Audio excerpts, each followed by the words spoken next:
स्वागत है आपका अवेयर माइंडिया पर। मैं हूं आपके साथ सुमंत शाह। पॉलिटी की आज की क्लास में हम शासन प्रणाली के बारे में पढ़ने वाले हैं। हम लोग आज जो शासन की विभिन्न सिस्टम होती है इसके बारे में पढ़ने वाले हैं। सबसे पहले आप सुनते होंगे राज्य। राज्य क्या होता है? तो राज्य के चार मूलभूत तत्व माने गए हैं, चार बेसिक एलिमेंट होते हैं।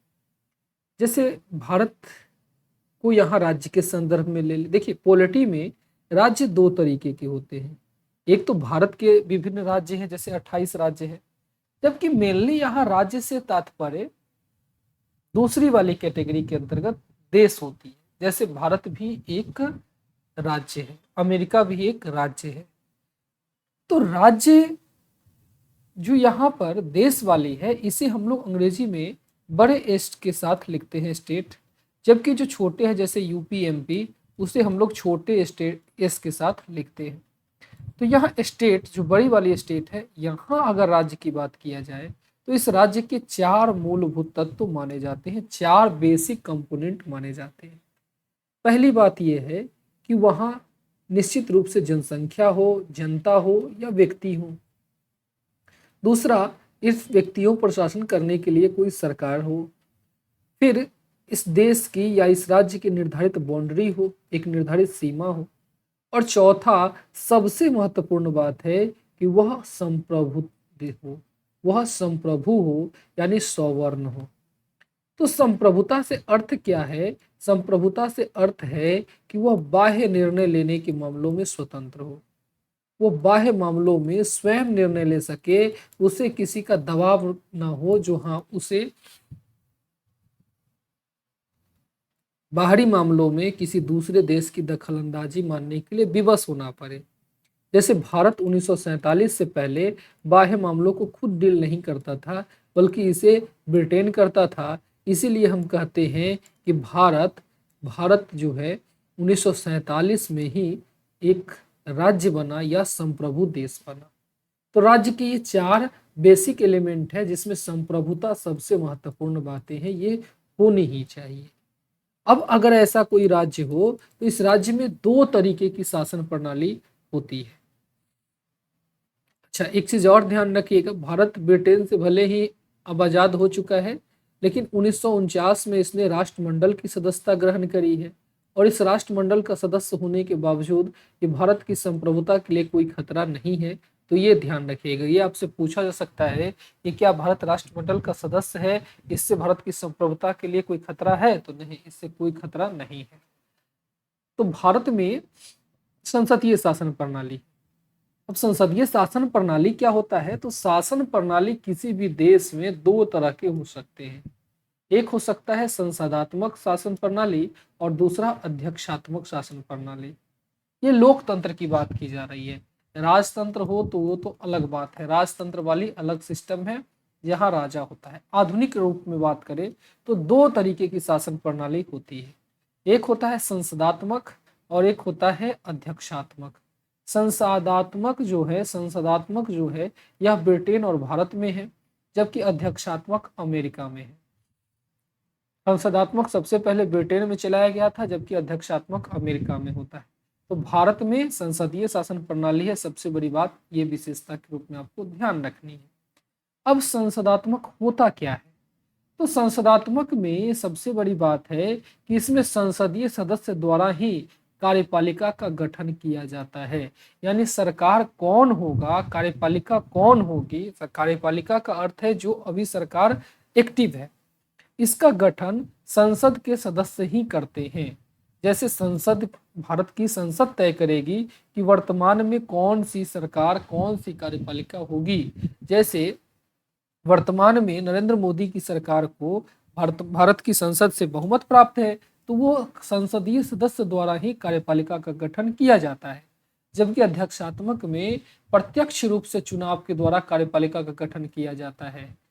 तो यहाँ पे ध्यान रखिएगा, यहाँ राष्ट्रपति का चुनाव होता है, यहाँ राष्ट्रपति पावरफुल है, जबकि यहाँ प्रधानमंत्री पावरफुल है और उनका गठन संसद के सदस्य द्वारा ही हुआ है। दूसरा, कार्यपालिका संसद के प्रति उत्तरदायी होती है। ध्यान रखेंगे, कार्यपालिका संसद के प्रति उत्तरदायी होती है। यहाँ कार्यपालिका जो एक्टिंग गवर्नमेंट है, जो पावर में है गवर्नमेंट, ये संसद के प्रति उत्तरदायी होती है। यानी संसद में अगर उसका बहुमत नहीं रहेगा तो सरकार गिर जाएगी। लेकिन अध्यक्षात्मक में कार्यपालिका संसद के प्रति उत्तरदायी नहीं होती है। यानी वहाँ संसद में संसद को उसको जवाब देना नहीं होता है, वो संसद के प्रति किसी बात के लिए जवाबदेह नहीं होता है। इसे आमतौर पर प्रधानमंत्री की सरकार कहते हैं, जबकि इसे आमतौर पर राष्ट्रपति की सरकार के नाम से हम लोग जानते हैं। यानी यहाँ राष्ट्रपति बहुत पावरफुल होता है, जबकि यहाँ प्रधानमंत्री सबसे ज्यादा पावरफुल होता है।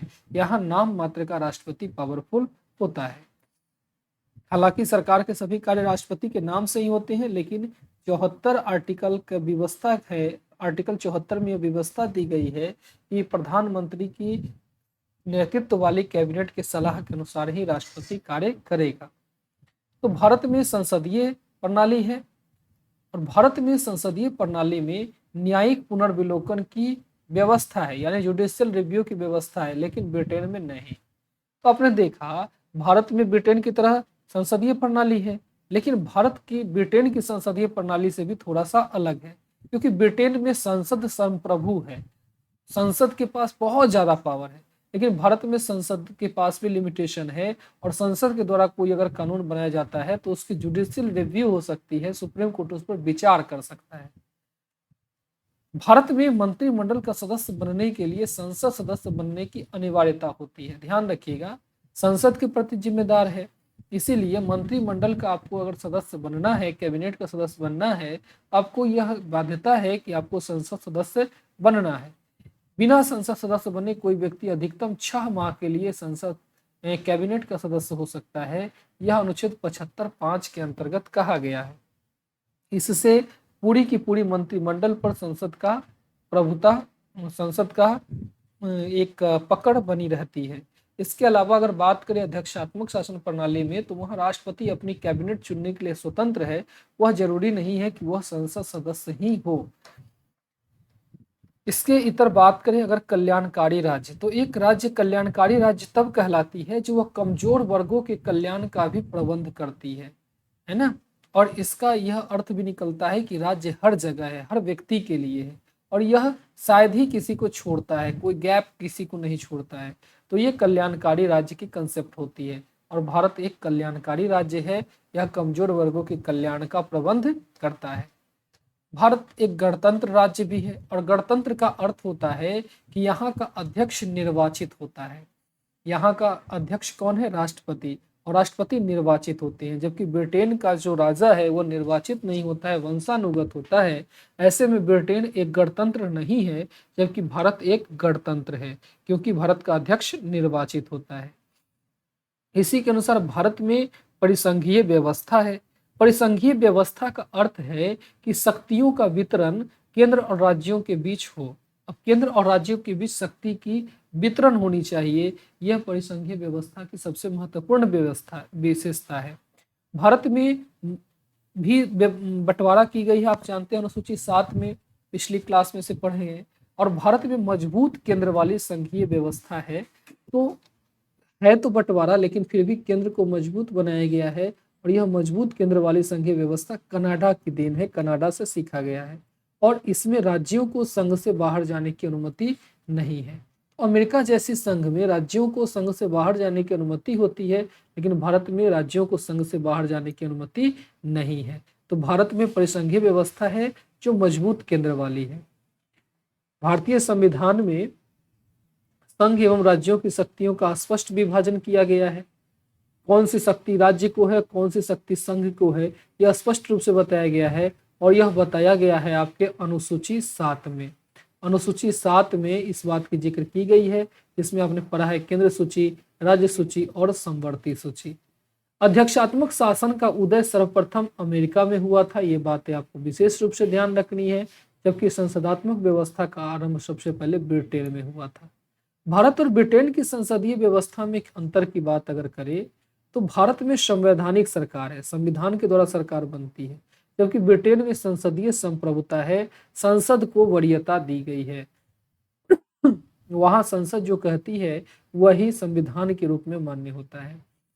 तो इस अनुसार भारत में संसद की विधि निर्माण की शक्ति सीमित है, लिमिटेड है, लेकिन यहाँ पर अनंत शक्ति संसद को प्राप्त है।